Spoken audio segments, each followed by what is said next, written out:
Hi friends, எப்படி இருக்கீங்க? நாம் இன்றைக்கி ஸ்ரீரங்கம் ஸ்பெஷல் அக்கா அடிசல் எப்படி செய்கிறதுன்னு பார்க்கலாம். வாங்க வீடியோக்குள்ளே போகலாம். நான் வந்து ஒரு அடிகனமான பாத்திரத்துக்கு குக்கர் வச்சுருக்கேன். குக்கரில் எப்படி ஈஸியாக செய்யலான்றதை நம்ம பார்க்கணும். இப்போ நான் வந்து 1.5 கப் ரைஸு, அதில் 1/2 கப் பாசிப்பருப்பு போட்டிருக்கேன். மொத்தமாக 2 டம்ளர் எடுத்திருக்கேன். நான் பால் வந்து 6 டம்ளர் பால் எடுத்திருக்கேன். நீங்கள் ஃபுல்லாக பாலை வச்சுக்கிறதுனால வச்சுக்கலாம், இல்லைன்னா தண்ணியும் பாலும் மிக்ஸ் பண்ணி கூட வச்சுக்கலாம். நான் பால் தான் எடுத்திருக்கேன். 6 டம்ளர் பால் எடுத்திருக்கேன். 3 டம்ளர் வெல்லம் எடுத்திருக்கேன். நான் கொஞ்சம் பழைய வெல்லமாக பார்த்து நல்லா கலர் டார்க்காக இருக்க மாதிரி அந்த மாதிரி வெல்லம் எடுத்திருக்கேன். அப்போ தான் அக்கா அடிசல் பார்க்குறதுக்கு நமக்கு நல்லா கலராகவும் இருக்கும், சாப்பிடவும் டேஸ்ட்டாக இருக்கும். தேவையான அப்புறம் திராட்சை முந்திரி எடுத்திருக்கேன் தேவையான அளவுக்கு. நெய் வந்து 1 கப் எடுத்திருக்கேன். ஏலக்காய் பொடி, பச்சை கற்பூரம், கொஞ்சமாக பச்சை கற்பூரம், அதிகமாக போட வேண்டாம், எடுத்து வச்சுருக்கேன். இப்போ நம்ம இதுக்கு பால் கலந்து ஊற்றலாம். எத்தனை டம்ளர்? நான் 2 டம்ளர் அரிசி, பாசிப்பருப்பு 1/2 டம்ளர், ரைஸ் 1.5 டம்ளர், 2 டம்ளர் அளவு வருது. நான் இப்போ 4 டம்ளர் பால் ஊற்றுறேன். 4 டம்ளர் பால் ஊற்றுறேன். நான் டம்ளர் ரைஸில் தான் எடுத்திருக்கேன். நீங்கள் எந்த கப்பில் அளவு எடுக்கிறீங்களோ அதே அளவுக்கு நீங்கள் ஊற்றிக்கலாம். இன்னும் பால் மட்டும்தான் போட்டிருக்கேன். நல்லா கலந்து விட்டுடலாம். இந்த பால் பொங்காமல் இருக்கிறதுக்காக நான் உள்ள 1 ஸ்பூன் போடுறேன்.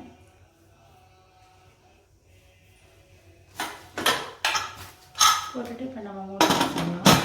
நல்லா ஒரு 7 விசில் விட்டுக்கலாம். நம்ம அதுக்கப்புறம் எப்படி செய்யறதுன்றதை பார்க்கலாம்.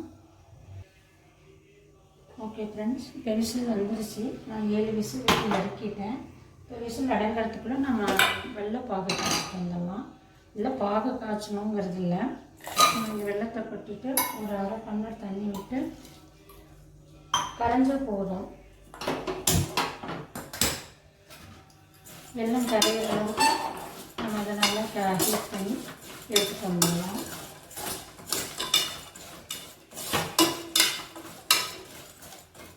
வெல்லம் கரையிட்டுனாங்க. இப்போ விசில் அடங்கினதுக்கப்புறம் நம்ம அது எப்படி இருக்குன்னு பார்க்கலாம்.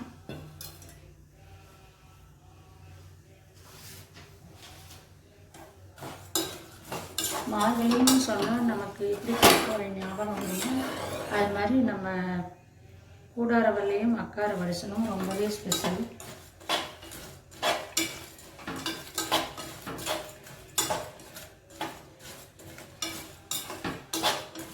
பாருங்க, நல்லா இது கரையிட்டோம்.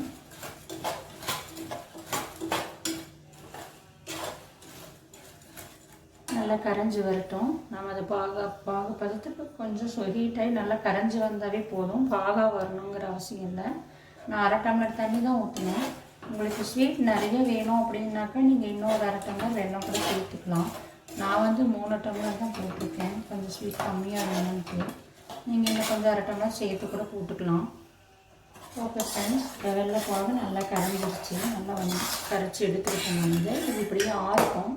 ஆனால் சூடாக போடக்கூடாது, ஆறட்டும் நல்லா. இப்போ வந்து விசில் அடிச்சு அதை எடுத்துட்டு நம்ம எப்படி இருக்குன்னு பார்க்கலாம். பாருங்கள், நான் ஸ்பூன் போட்டதுனால கொஞ்சம் கூட பால்லாம் வெளியில் வரல, அப்படியே கரெக்டாக மூடி இருக்குது. நான் இப்போ இந்த ஸ்பூன் எடுத்துருவோம்.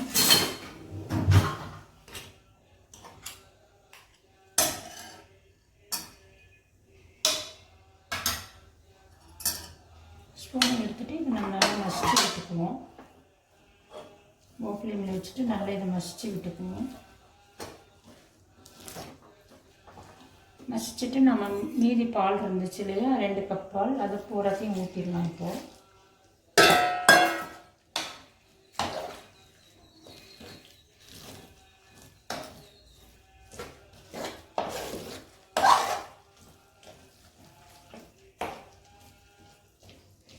நல்லா இது மசிச்சு விட்டுக்கலாம். இந்த பாலையே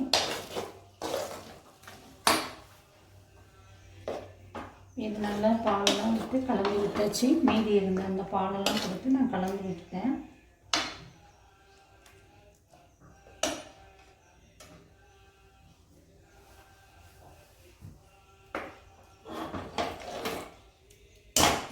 நல்லா கலந்து விட்டாச்சு.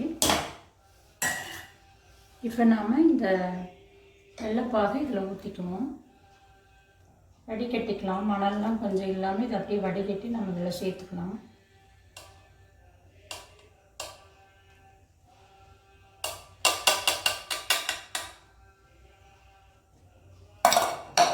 வடிகட்டி இதெல்லாம் ஒன்றுக்குள்ளே கலந்து விட்டுக்கலாம். பாருங்கள், நமக்கு இந்த வெள்ளம் வந்து நல்லா கலராக ப்ரௌன்ஸாக இருக்கிறதுனால நமக்கு இந்த அக்கார வடிசல் நல்ல கலராக இருக்கும்.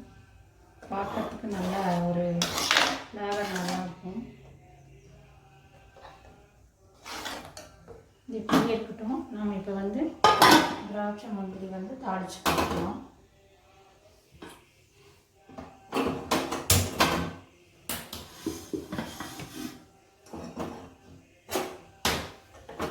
ஸ்லோ ஃப்ளேமில் தான் வச்சுருக்கேன் நான். ஸ்லோ ஃப்ளேமில் வச்சு அப்படியே கலந்து விட்டுக்கலாம்.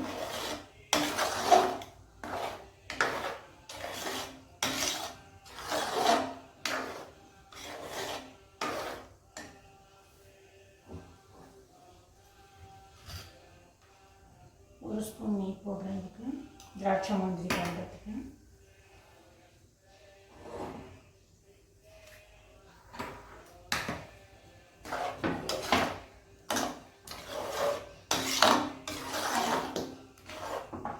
பாருங்கள், எல்லா பால் எல்லாமே போட்டாச்சு. எல்லாம் நல்லா கலந்து விட்டேன். இப்போ நம்ம ஏலக்காய் போட்டுடலாம். கொஞ்சமாக பச்சை கற்பூரம், ஒரு சிட்டிகை அளவுக்கு அதையும் போட்டு விட்டாச்சு.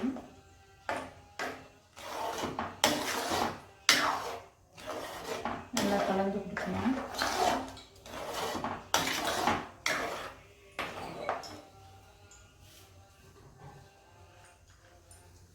முந்திரி தாளிச்சுக்கலாம்.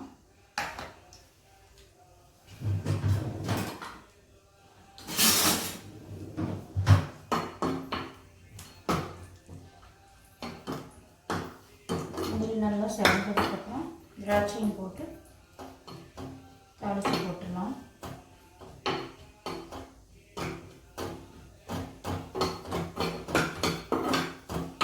ரொம்ப ஈஸி தான். அக்கார அடிச்சல் செய்கிறது நமக்கெல்லாம் வராது அப்படின்னு இல்லை, நம்ம ஈஸியாக செய்ய முடியும். குக்கரில் செய்கிறப்ப கொஞ்சம் ஈஸியாகவே செஞ்சிடலாம். பித்தளை பாத்திரம் உருளி எல்லாம் வச்சு தான் செய்யணும் இல்லை, நம்ம நார்மலாக சமைக்கிற குக்கரை வச்சு செஞ்சிட முடியும். இதே அளவு மட்டும் நம்ம கரெக்டாக எடுத்துகிட்டா போதும். ஸ்வீட் வேணுங்கிறவங்க மட்டும் கொஞ்சம் அதிகமாக ஸ்வீட் சேர்த்துக்கலாம்.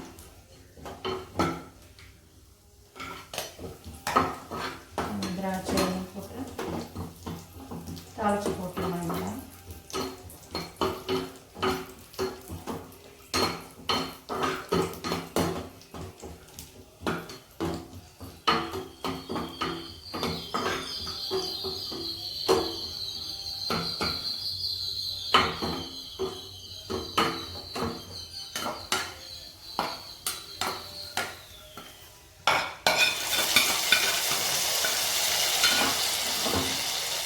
இதில் தாளித்து போட்டாச்சு.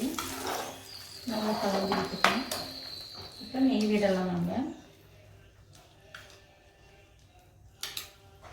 நல்லா கலந்து விடலாம். நான் வந்து அடுப்பை நல்லாவே வச்சுருக்கேன், ஸ்பீடாக தான் இருக்குது.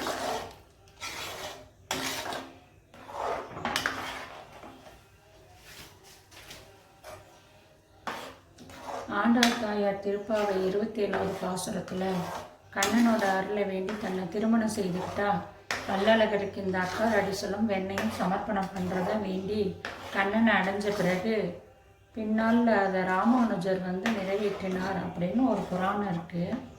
மார்கழி 27ஆம் சனிக்கிழமை இந்த உற்சவம் எல்லா பெருமாள் கோயிலையும் கொண்டாடவும் படுறாங்க. நாமும் இந்த அக்கார அடிசலை செஞ்சு பெருமாளுக்கும் ஆண்டாள் தாயாருக்கும் நைவேத்தியம் செஞ்சு பிரார்த்தனை செஞ்சுக்கலாம்.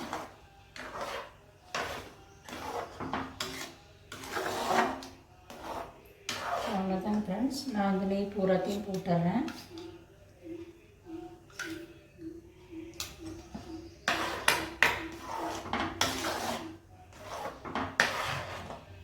அவ்வளோதான், ரொம்ப ஈஸியான மெத்தடு.